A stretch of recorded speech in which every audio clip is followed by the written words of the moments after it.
The scenario we're going to be playing today is called Recon. It is number 8 from the Steamroller 2015 scenario pack. There is no kill box. You need 5 points to win. You get 1 for controlling the zone, 2 for dominating, but you can't do either of those to destroy the enemy objective. That is worth 1. And then there are also the flags that can also be dominated for 1 point. Hey there guys, this is Malorian, and this will be another War Machine Wednesday. And it's actually going to be the first time that we have a rematch here on the show. We're going to be having Jackie on the left with his Circle Oberos, and in there he's going to be running Krueger2. He's actually going to be running a Tier 4 list, which is going to be a pretty interesting one for Krueger2. Meanwhile on the right, we're going to have Daryl running his Scorn, and he's going to be running Hexeris2. Now, this is also the second week that Daryl's going to be on here, but hey, man, he just had a birthday, so if he wants to be on here 2 times in a row, we'll allow it. But either way, like I said, the tier on the left is going to be kind of interesting. Some of the things he's going to be giving him is +2 speed on his Ravengers first turn. They're also unlimited, not that he really did much for that. All the Ravengers are going to start with a heart token. Also, all the heavies, or maybe all the beasts, not really sure how it's worded, they're all going to get advanced move. So kind of an interesting tier. The circle player also won for initiative, and they picked the left side. By the way, that altar is going to be a hill. And so Scorn deployed first on the right. Really fast deployment because there's not very many models there. Zadesh is actually, I think this is the first time I've seen Zadesh, the junior, being used.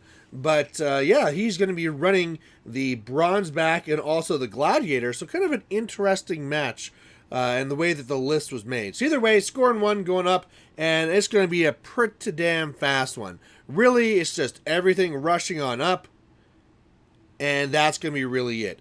Now, Krueger is, of course, wanting to go for a scenario, and they're going to want to try and keep the mammoth out, but that could be a little bit tough. One of the things he'll probably want to do is try and threaten that big old mammoth. But here we're going with their turn 1. A lot of these Ravengers, remember, they're +2 speed, so they could be getting way up there, but they don't want to give some free kills to the gladiators and so forth, so they're staying kind of back. Meanwhile, you'll see the ones at the top there, which have also the chieftain, they're going to be really rushing up, some of them getting all the way to the forest.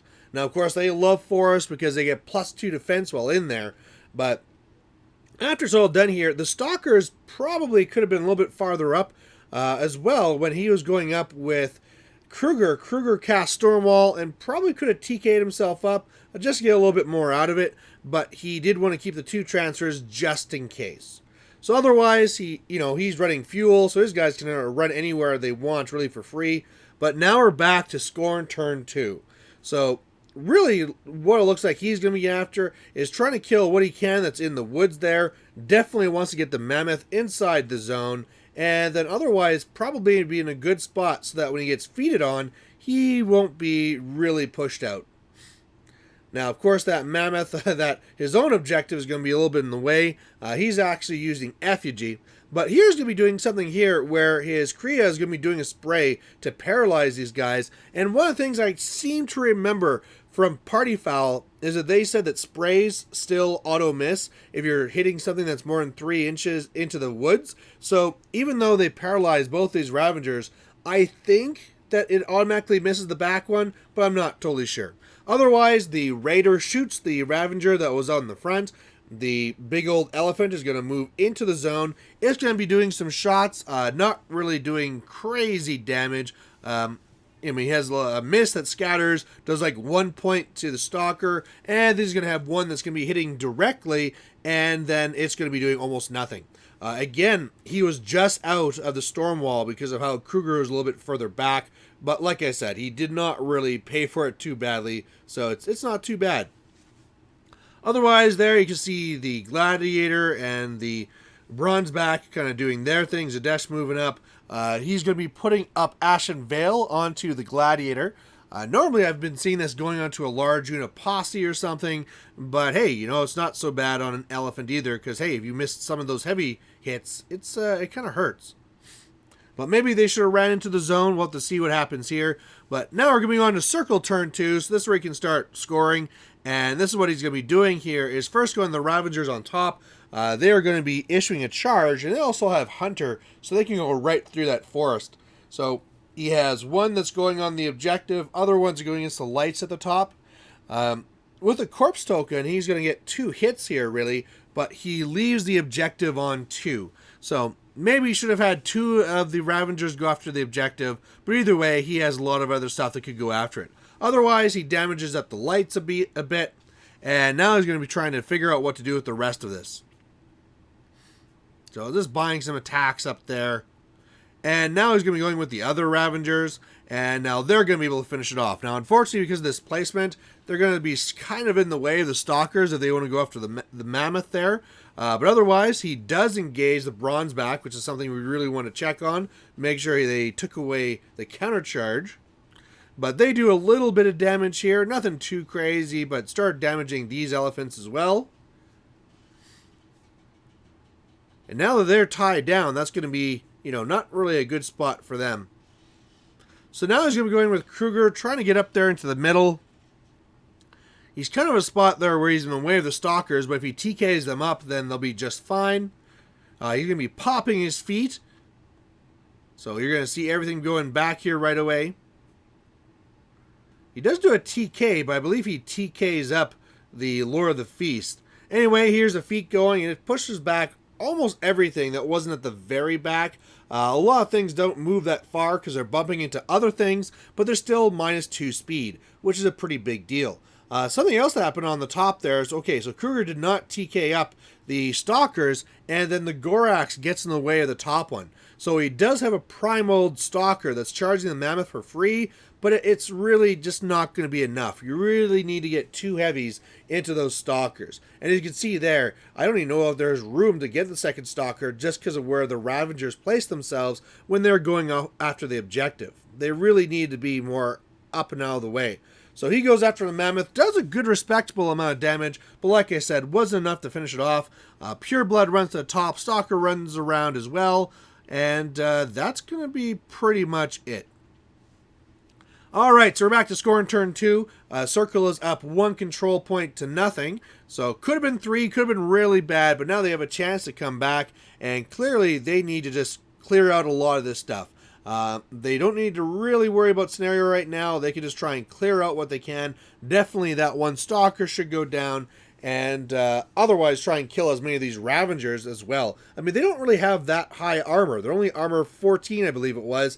And even though they can come in and they can kill a lot of guys, once you start getting these heavies to them, they die pretty quick. So one of the things we're going to be talking about here is that the Pain Givers are going to go first. They are going to be trying to whip and enrage the beast, but you don't want to do that because when you do that, they have to charge, and under the feet, they can't charge. So they basically can't do anything. So after we talk about that one out, he just does some healing instead, gets some aspects back.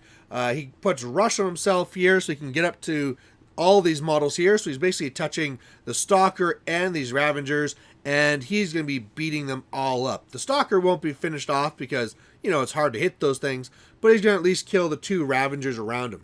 Or I thought he did. Guess he just killed the 1. A little bit of bad dice there. So is Zadesh just coming up. He's going to be swinging on this guy here. Zadesh is pretty survivable. I mean, as a Warlock, he can transfer damage, and he also has a special thing where once per turn, he can basically be shield guarded by his heavies around him. So anyway, he's going to be finishing off these. The Bronze back coming in. He was kind of kicking himself because he wanted Zadesh to be safe, but he probably is pretty safe anyway, really, given what's here. But again, man, if Zadesh goes down, bad stuff happens. Otherwise, it's Mammoth time. He's actually going to get crit pitch with his tusks there. So he's going to be throwing the Stalker into one of the Ravagers. More importantly, knocking down the Stalker. Which means it's a pretty easy kill. And then really buying some attacks to kill some more Ravagers over here. So this is really what they need to do to try and kill off more of these guys.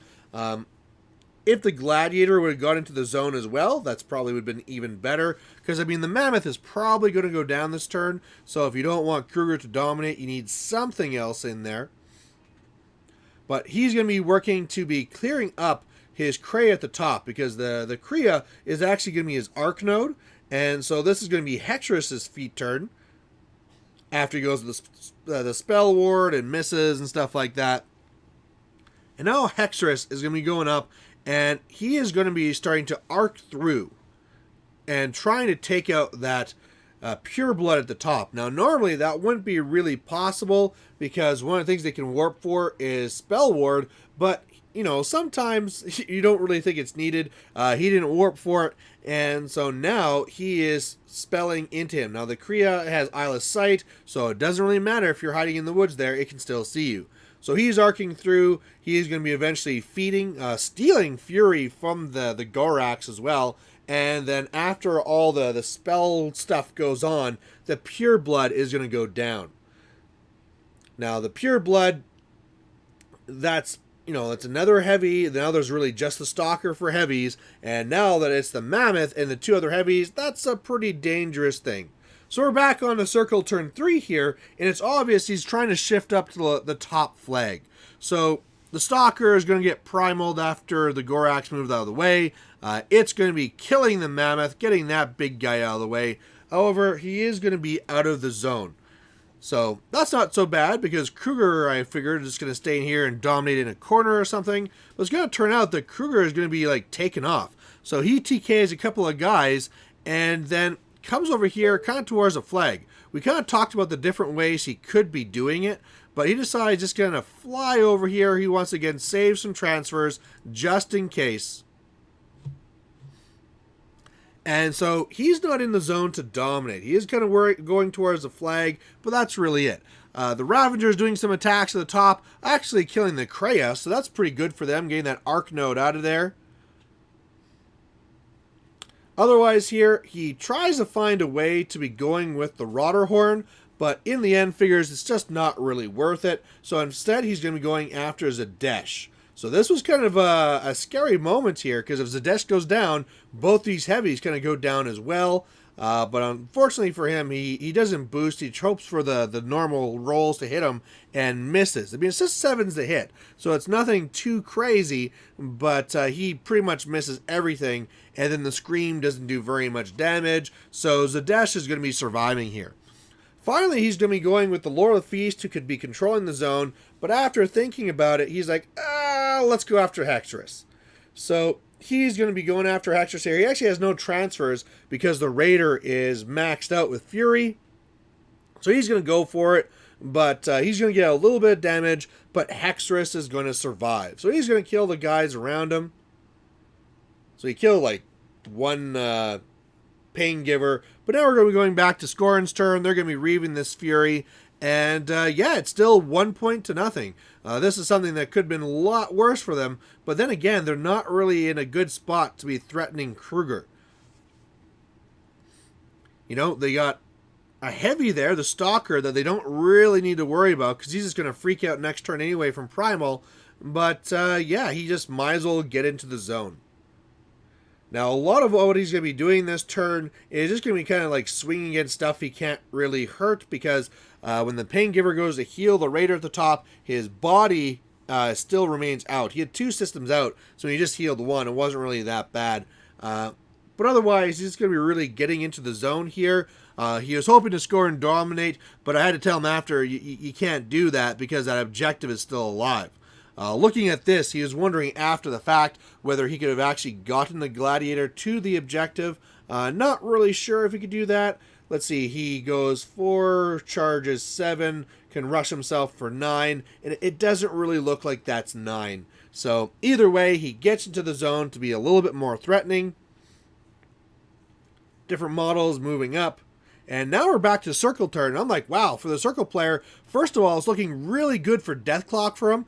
He frenzies and kills the chieftain there from the Ravagers. But it's like, well, you could either go for Scenario going up to that flag, or you could also go for Deathclock. So things are looking pretty good here for the circle player.